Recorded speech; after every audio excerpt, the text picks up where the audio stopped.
Our Prophet ﷺ said, Man samata naja.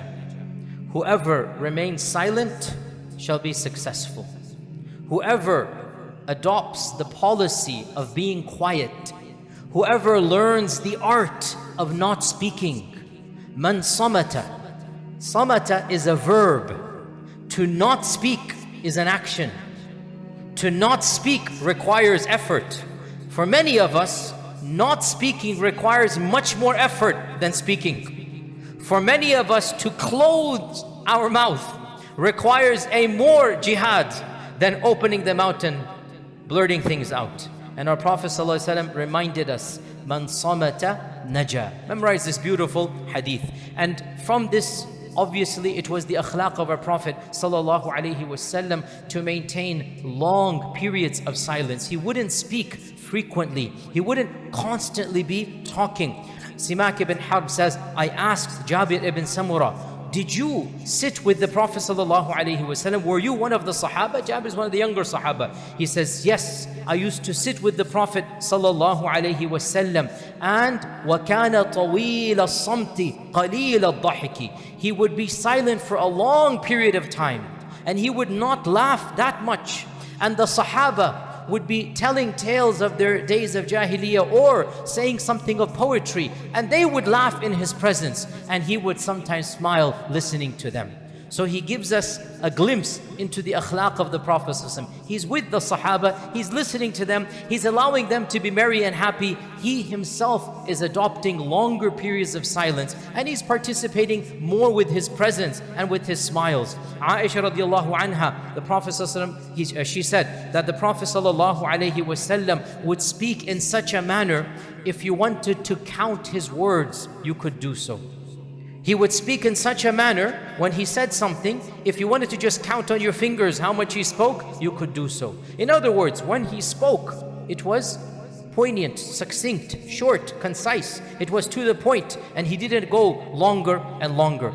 And this has been a well-known characteristic of the people of wisdom and knowledge, even beyond our religion. It is a universal characteristic of wisdom, not just within our faith. Universal characteristic of being intelligent, that you diminish blabbering and speaking, and you speak only when you need to, and you choose silence over extra speech. One of the Sahaba said, when you see a person who has no love for this dunya and whose speech is very little, then accompany that person, for Allah has given him wisdom. When you see a person, he's not greedy for the dunya, he's not always running after this world, and you also find that he has little, qalilas kalam, he doesn't speak that much about unnecessary things, then this is the person you should take as your friend. This is the person who's a wise person, benefit from his presence. Abdullah bin Mas'ud radiallahu ta'ala anhu said, إِيَّاكُمْ وَفُضُولَ الْكَلَامِ. I warn you from constantly talking. I warn you from unnecessary talk, because it is only enough, so it is sufficient, he said, not because. It is sufficient for a man that he conveys what he needs to and then is silent. It is sufficient for a man, he speaks what needs to be said and then doesn't go beyond this. And Abdullah bin Amr ibn al-As radiallahu ta'ala an, he said, leave and abandon that which has no benefit to you, and do not speak about an issue that does not concern you, and control your tongue and trap it more eagerly than you trap your gold and silver. Be careful about spending your tongue, he is saying, more eagerly than you're trapping your money. Make sure you keep your mouth shut more than you keep your wallet shut out of spending israf. This is a constant theme we find amongst the Sahaba and amongst the early scholars. And subhanAllah, just imagine how much trouble we would save ourselves if we only chose silence over speaking in anger, silence over speaking in haste, silence over speaking without choosing our words. Rarely will you be criticized for your silence. Sometimes you will, sometimes you must speak up. But generally speaking, you shall be criticized for speaking 9 times and criticized for silence 1 time. Generally speaking, your tongue and opening it will cause you much more distress than keeping your tongue silent. Subhanallah, one word that you say can break years of friendship. One argument that you have can break the love of your spouse. SubhanAllah, how dangerous is this tongue that we have? How dangerous is the unleashment of this tongue, where so much harm can be done if only we kept it quiet, if only we kept our thoughts within us, and then waited until we're able to formulate a better response, and then speak with words of wisdom. We would save so many friendships. We would cause so less stress and arguments. And all of this goes back to the issue of controlling the tongue. And as I said, the notion of controlling the tongue is beyond just our culture. We find these snippets of wisdom in all civilizations and cultures. Even Plato, not that we care about Plato's aqidah, but even Plato, he has a statement that wise men speak because they have something to say. Fools speak because they have nothing to say. Wise men speak because they have something to say. But when fools speak, is because they have nothing to say. They're just blabbering on and on. And one of the philosophers of the Western tradition, Francis Bacon, he said, silence is the sleep that nourishes wisdom.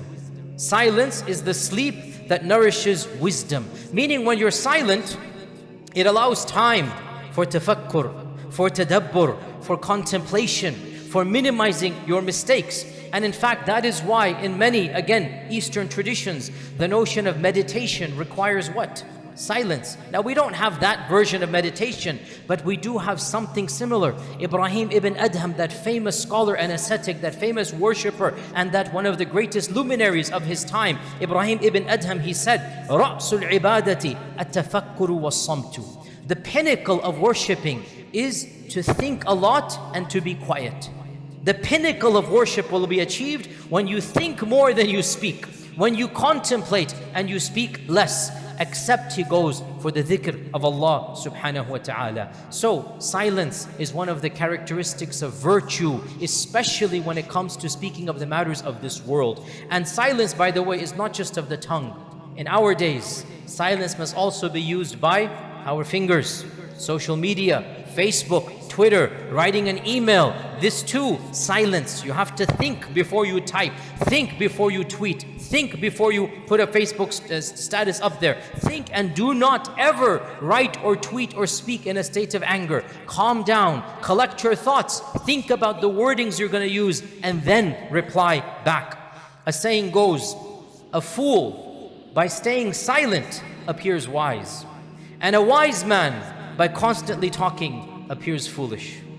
A fool, by staying silent, people might think you're wise. Khalas, you're going to give the false impression. But a wise man who constantly talks, he's going to appear to be foolish. The benefits of silence are many. Of them, you cultivate wisdom.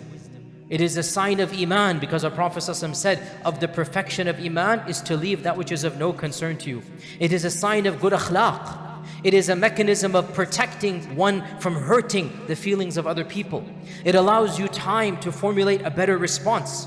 It brings about a positive impression amongst the people. And most importantly, it saves you from the fire of hell and causes you to earn the pleasure of Allah subhanahu wa ta'ala. Brothers and sisters, silence is an art. Silence must be trained. You must push yourself to be silent. You must learn the art of controlling your tongue. Next time you feel like speaking, think before you speak. Our final point, inshallah ta'ala, or 2 points. Number one, all of this silence is meant in the world, in the affairs of the dunya. Ask for the affairs of the akhirah. Ask for dhikr of Allah and the Quran. Ask for maw'idah and preaching and teaching. Obviously, that is not the type of silence that we are talking about. Ibn Abdul Barr, the famous scholar, said that the kalam that comes in good from doing dhikr of Allah, from the reciting of the Quran, from doing good deeds, from preaching, from bringing people together and bringing reconciliation, this is much better than being quiet. So when you do say something to bring people together, their friendships are broken, you bring them together, dhikr of Allah, the Quran, this is not what we are talking about. And the second point, and the final point inshaAllah ta'ala, is that, as Mu'adh ibn Jabal said, that كلم الناس قليلا وكلم ربك كثيرا. كلم الناس قليلا. Speak to people قليل. وكلم ربك كثير. And speak to your Lord plentifully. How do you speak to your Lord? Dua, dhikr, Quran, tilawa. This is how you speak to your Lord. We conclude by reminding ourselves of the famous hadith of the Prophet sallallahu alaihi wasallam, "Man kana yu'minu billahi wal yawmil akhir falyakul khayran aw liyasmut." Whoever believes in Allah in the final day, either say something useful or else be quiet. Say something good, say something useful, or else be quiet. May Allah subhanahu wa ta'ala grant us the wisdom to speak when speaking is better, and the wisdom to be silent when silence is better. Jazakumullahu khairan. Assalamu alaikum wa rahmatullahi wa barakatuh.